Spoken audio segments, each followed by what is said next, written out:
Say you're a 30-year-old man and you see the Deke logo. Dick! All of a sudden, you don't have a Deke. Your Deke goes up into your body. That's how scared you get. That's right, ladies and germs. We're here to talk about these allegedly scary logos. I don't know what's so scary about most of them. You know, I've heard of irrational fears. For instance, I'm terrified to this day of bees. Not as much as I used to be, but they still unnerve me. Oh, just one second. Much better. Santa Claus gonna get crunk in this bee. So today we're gonna take a look at some of these scary logos and just see how scary they really are. Now, a lot of these are either VHS openings / endings or endings to shows way back when. Myself being born at the very end of the VHS era, 1996, baby. I've seen some of these logos, and I've never seen them as scary. Now, in no way, shape, or form am I comparing myself as a kid to some of these other people as kids, because we've all had very irrational fears as kids. But being 35 and being scared of these still? Come on. That's just a little ridiculous. Just marginally, you know? Just a teeny weeny bit. The top 10 scariest logos! Ever remember those old logos that would come on after your favorite TV show?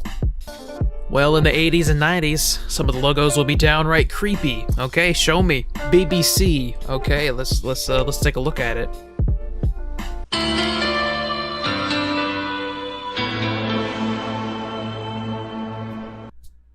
Okay. That wasn't that bad. Okay, number 9, Bryanston Pictures.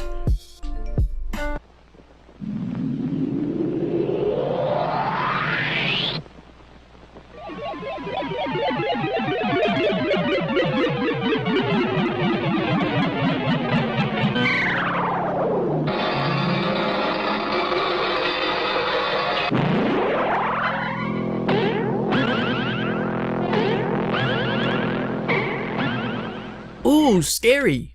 Ooh. I think a little nugget just came out. Yeah, this was a time when synthesizers were being used because it was too expensive to hire an orchestra for something like this. It was a lot cheaper to hire a guy with, you know, a Moog synthesizer with extensive knowledge of how to make it work and make all these crazy sounds and all that shit. So yeah, the sounds really experimental, as proven by this right here. Number 8, Children's Television Workshop. The music is different at this logo. Okay, all right, I get you.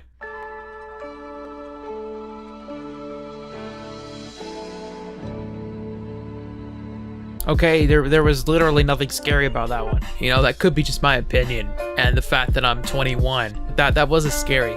Oh, that was far from scary. Okay, that was something you see on TV in passing. You know, most people will say, yeah, it's just a bumper. It's just a TV bumper. That's it. Nothing more, nothing less.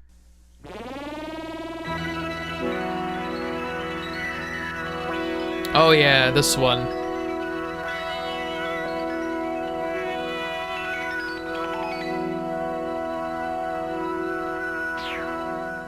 Now, I can see why people, when they were kids, would find that a little creepy, a little unnerving. It's because the synthesizer just doesn't fit in that category. But you know, you're in your mid-20s, your 30s, and you're checking out YouTube and wanting to get your chills and your goat cheese and your goosebumps from, you know, scary logos from your childhood. That's the part I have a problem with.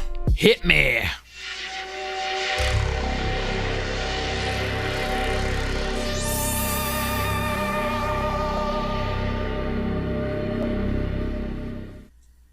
Okay, that one wasn't really scary at all either. That was actually kind of rad. That was actually kind of cool. Yeah, that's really, really tame.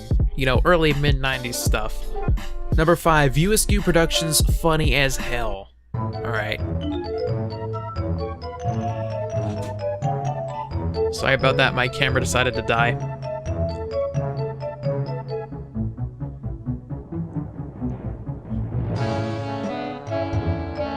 Oh god.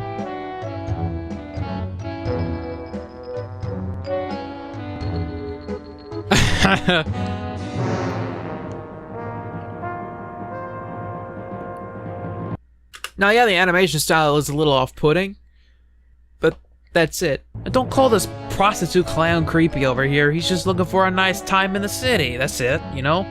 Oh boy, here we go. We have a usual suspect over here. Number 4, Paramount Home Video, infamous name Closet Killer. Here we go. Here you go, hit me. Ah! Now, I don't know why they had to make the music so tense for, you know, a home video or a television logo. That I can kind of see making some people jump and turn ahead and say, ooh, I think a little drop of piss just came out. But that's not like pants shittingly scary, like some of these people want to put it out to be. A lot of these are really overhyped and overrated, and you'll see the more we go down this rabbit hole. Oh yes, another usual suspect, the S from Hell. We all know this one.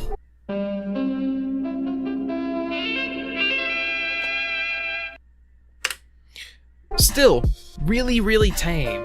You know, something that was correct for the time period. And actually, if I remember correctly, there was this really melodramatic short film made about this logo. Let's see if I can find it real quick. Screen Gems, a subsidiary of Columbia Pictures, was formed in 1939, initially to release animated cartoons. In 1964, the company was rebranded with a newly designed modern logo accompanied by an 8-note synthesized melody composed by Eric Sidé. This pairing caused widespread fear and unease in an entire generation of TV-watching children. To this day, it's known as the S from Hell. I love the ominous music in the background. People have different names for it. They also call it the personification of all things evil.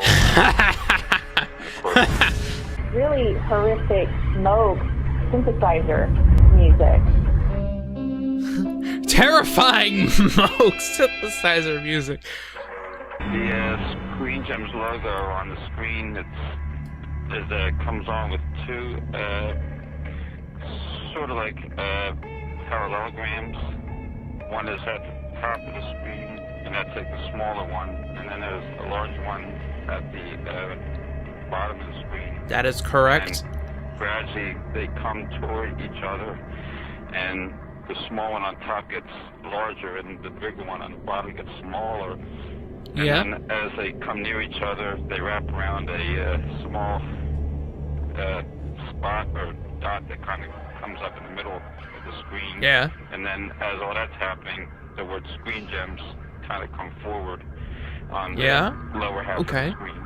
I love the thorough analysis of this logo. Oh, these two parallelograms, there's one on the top is small and another one on the bottom is big, and they get together and, you know, they shrink and they grow in size, and there's a dot in the middle. There was staticky, poppy, synthesized Moog music. It was unearthly.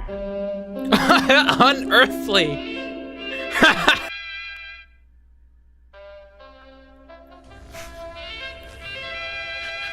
Wait, it gets better. It gets better. It's so...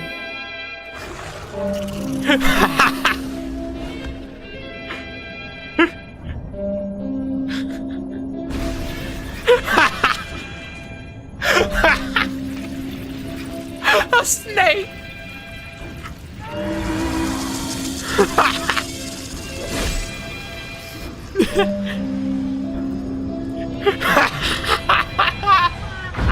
Sister, well, I still do, she's still around, and one of her favorite torments she liked to do was to hold me down and to brush her hair over me and say Screen Gem over and over. Just to torment me. Oh my gosh! All of this over a logo! Like a little spot that grows out of the middle of the screen. It looks like it's being attacked by the two parallelograms because they kind of grab around.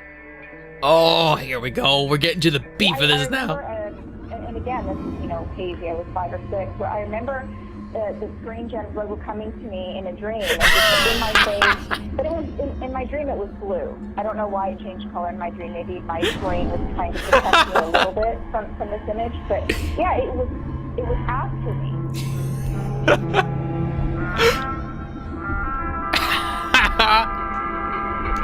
It's so melodramatic. Oh boy. All of this over a logo. You see what you spawned?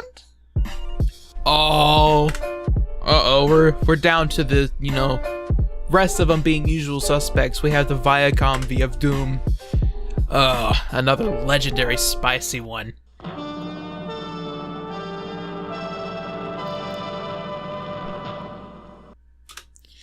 Now, I can see that one also being a little bone chilling, but, you know, not to someone now.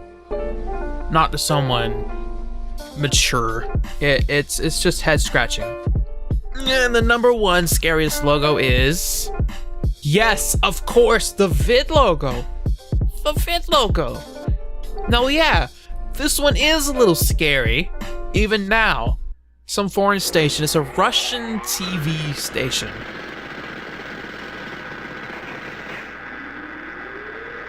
Now, you're gonna see why it's, yeah, the face with the music that can be seen as scary legit, you know, to people. You know, you have the dead looking clay face and, you know, the music along with it. That can be seen as scary. Now, the Paramount Closet Killer, the V of Zoom, the S from Hell, and the vid logo are your four usual suspects. But the rabbit hole goes deeper than that. You know, some people will say, "Yo, there was a PBS Kids logo that scared me as a kid. It still scares me to this day." I remember being friends with someone who was scared of this logo right here.